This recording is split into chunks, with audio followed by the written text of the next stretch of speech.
एक तरफ दीपिका और मैं जहां महाराष्ट्र में मुंबई में मौजूद है, लगातार आपको बड़ी खबरें भी बता रहे हैं। यहाँ पर गर्मी है, लेकिन अगर उत्तर भारत की बात की जाए तो बीते 48 घंटे से उत्तर भारत में कड़ाके की सर्दी पड़ रही है और आने वाले दिनों के लिए मौसम विभाग ने खासतौर पर अलर्ट जारी किया है कि ऐसे ही ठंड जारी रहने वाली है। जी हाँ, बीते 48 घंटे की बात करें तो यहाँ पर ठंड से राहत नहीं मिलने वाली और जैसे जैसे वक्त बीतेगा ठंड और भी ज्यादा भीषण होती जाएगी। पूरे उत्तर भारत में इस वक्त शीतलहर का कहर देखने को मिल रहा है, जहाँ पर पहाड़ी राज्य में लगातार बर्फबारी हो रही है, जिस वजह से मैदानी इलाकों में भी बारिश की वजह से ठंड और बढ़ गई। और दीपिका, इसका असर इसीलिए मैदानी इलाकों में भी देखने को मिल रहा है और इसी वजह से जो ठंड है, ठिठुरन है, वो बढ़ गई है। खास करके उत्तर प्रदेश और हरियाणा की बात की जाए या आसपास के राज्यों की बात की जाए तो वहाँ पर कोहरा देखने को मिल रहा है, जिसकी वजह से लोगों को खासा दिक्कतों का सामना करना पड़ रहा है। वहीं मौसम विभाग ने अब अलर्ट जारी कर दिया है कि आने वाले जो दिन है उसमें न्यू ईयर पे खास करके कोहरा रहने वाला है और तापमान में गिरावट दर्ज की जाएगी। ऐसे में एहतियाती कदम सभी लोगों से उठाने के लिए कहा गया है। और 3 तस्वीरें हम आपको दिखा रहे हैं अलग अलग जगहों की। आप देख सकते हैं कितनी ज्यादा भीषण ठंड है और ठंड में मुसीबत लोगों की और भी बढ़ जाती है क्योंकि विजिबिलिटी काफी कम हो जाती है। ऐसे में सड़क हादसों की तस्वीरें आए दिन सामने आती है। ऐसे में बहुत ज्यादा सावधानी अपनी सेहत के साथ साथ सड़क पर चलते हुए लोगों को रखना होगा। रिसेंट अपडेट की अगर दीपिका बात की जाए तो रिसेंट अपडेट यहाँ पर मिल रहा है कि अब तक 24 घंटे में 41.2 मिलीमीटर बारिश दर्ज की जा चुकी है। वहीं पहाड़ी राज्यों में जारी बारिश रहने वाली है। हिमाचल, जम्मू कश्मीर में भी भारी बारिश रहने वाली है। 24 घंटे में 41.2 मिलीमीटर बारिश। तो ये 3 तस्वीरें हमने आपको दिखाई, क्या हालात वहां पर बने हुए हैं और साथ ही बारिश और बर्फबारी पहाड़ से मैदान तक अपना असर दिखा रहे। पहाड़ों पर जहां बर्फबारी लगातार हो रही है, हिमाचल प्रदेश की बात करें तो कई ऐसे शहर हैं जहां पर नॉन स्टॉप स्नोफॉल हो रहा है। और क्रिसमस और न्यू ईयर मनाने के लिए भारी संख्या में जो सैलानी हैं वो पहाड़ों का रुख कर रहे हैं। वहीं कई सैलानी फंस भी गए हैं। बर्फ इन सभी सैलानियों को आकर्षित कर रही है। इसी के ऊपर एक डिटेल रिपोर्ट आपको दिखाते हैं। वादियों का ये जन्नत जैसा नजारा, शिमला टू चंबा, हर तरफ जमी बर्फ, सड़क पर बिछी व्हाइट कारपेट, भारी बर्फबारी के बीच लंबा जाम।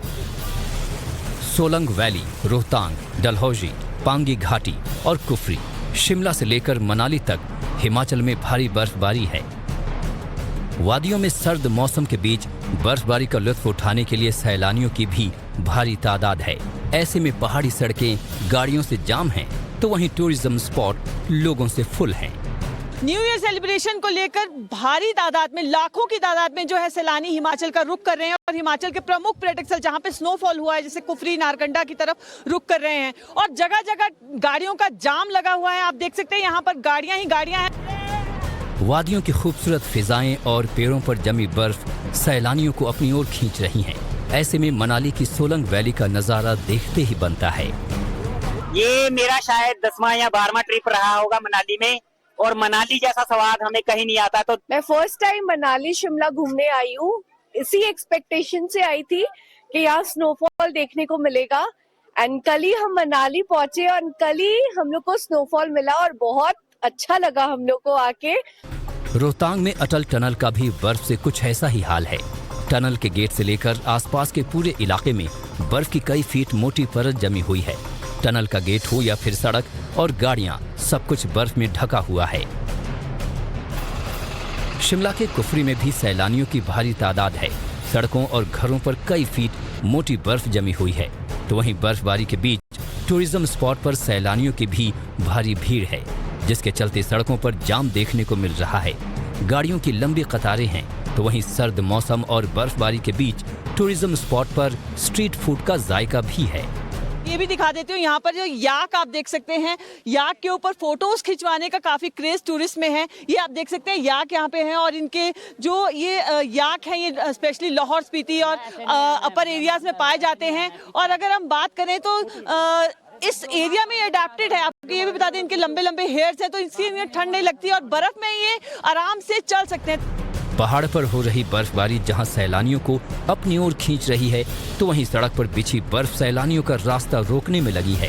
पंगी में भारी बर्फबारी के चलते सड़कें जाम हो गईं। हालांकि प्रशासन ने बाद में स्नो ब्लोअर मशीन से बर्फ को हटाकर सड़कों को साफ किया। पांगी घाटी में करीब 1.5 फीट से ज्यादा तक बर्फ पड़ चुकी है। तस्वीरें चंबा में बर्फबारी के बाद खूबसूरत नजारों की पूरी कहानी को बयां कर रही हैं। एक तरफ खूबसूरती है तो दूसरी तरफ बर्फबारी के चलते मुश्किल हालात बने हुए हैं। डलहौजी के गांधी चौक पर तमाम गाड़ियां और बिल्डिंग बर्फ में ढकी नजर आईं, जिसके चलते कई सैलानी मौके पर ही फंस गए। पानी घाट में जो बर्फ की हमारे को ये फायदा है कि पीने के लिए पानी हो जाता है, सीजन के लिए फसल के लिए जब हाल बिजाई बुजुई करने के लिए अच्छा होगा और अगले साल फसल अच्छी रहेगी। इससे जो है हमारे पानी के जो स्रोत होते हैं वो भर जाएंगे, फिलअप हो जाएंगे और लोगों को जो है पानी गर्मियों के टाइम में मिलेगा। ये जो बर्फबारी हुई हमारे को बहुत खुशी की बात है। फसल, फ्रूट और घास और अन्य कोई भी चीज़ है, ये बर्फबारी ने बहुत खुशी दी, हमें बहुत खुशी है इस चीज़ में। डलहौजी में जहां बर्फबारी है तो बढ़ती टूरिस्ट की भीड़ जाम की वजह भी बन रही है। डलहौजी से बनी खेत के बीच करीब 7 किलोमीटर का लंबा जाम लग गया, जिसके चलते गाड़ियां रेंग कर चलती नजर आईं। करीब 3 से 4 घंटे तक सैलानी जाम में फंसे रहे। बर्फ पड़ने के बाद कोहरा और फिसलन से सैलानियों को और भी परेशानियों का सामना करना पड़ा। हम लास्ट 4 घंटे से जैम में फंसे हुए हैं। डलहौजी घूमने आए थे लेकिन घूम नहीं पाए क्योंकि बहुत ट्रैफिक है और बहुत बर्फ़ गिर रहा है। यहाँ काफ़ी बर्फबारी हुआ है तो अच्छा लग रहा है देख के, लेकिन अभी काफ़ी यहाँ पे जाम है। डलहौजी घूमने आए थे पर 1-1.5 घंटे से हम परेशान बैठे हुए जाम में। कितनी देर होगी जाम में? हमें लगभग 1.5 घंटा हो चुका है जी। पहाड़ों पर हो रही बर्फबारी के चलते प्रशासन को भी मुश्किलों का सामना करना पड़ रहा है। एडवाइजरी के बावजूद लोग जान जोखिम में डालकर ऊंचाई वाले इलाकों तक पहुंच रहे हैं। ऐसे में प्रशासन ने जाम में फंसी करीब 200 गाड़ियों का रेस्क्यू किया। हमारे सोलांग वैली के आसपास जो है करीब 3 से 4 हजार गाड़ियां दिन के समय थी और एकदम जब स्नोफॉल शुरू हुआ तो करीब 2000 से ऊपर वाहन जो है स्नो में फंस गए थे। जो हमने दिन के बाद से जो है रेस्क्यू ऑपरेशन शुरू किया। मैं अपनी टीम के साथ मेरे पुलिस थाना मनाली के SHO, पुलिस थाना पतलीकुल के SHO रेस्क्यू ऑपरेशन में शामिल थे। ये रेस्क्यू ऑपरेशन सुबह तक चला। पहाड़ों पर एक तरफ बर्फबारी है तो दूसरी तरफ सैलानियों की भीड़ और लंबा जाम। ऐसे में प्रशासन के साथ स्थानीय लोगों की भी मुश्किलें बढ़ रही हैं। तो वहीं टूरिज्म स्पॉट पर जाने वाले सैलानी खुद भी परेशान हैं, लेकिन फिर भी वादियों की ओर लोगों का रुख है। बनी खेत के बीच करीब 7 किलोमीटर का लंबा जाम लग गया, जिसके चलते गाड़ियां रेंग कर चलती नजर आईं। करीब 3 से 4 घंटे तक सैलानी जाम में फंसे रहे। बर्फ पड़ने के बाद कोहरा और फिसलन से सैलानियों को और भी परेशानियों का सामना करना पड़ा। हम लास्ट 4 घंटे से जैम में फंसे हुए हैं। डलहौजी घूमने आए थे लेकिन घूम नहीं पाए क्योंकि बहुत ट्रैफिक है और बहुत बर्फ़ गिर रहा है। यहाँ काफ़ी बर्फबारी हुआ है तो अच्छा लग रहा है देख के, लेकिन अभी काफ़ी यहाँ पे जाम है। डलहौजी घूमने आए थे पर 1-1.5 घंटे से हम परेशान बैठे हुए जाम में। कितनी देर होगी जाम में? हमें लगभग 1.5 घंटा हो चुका है जी।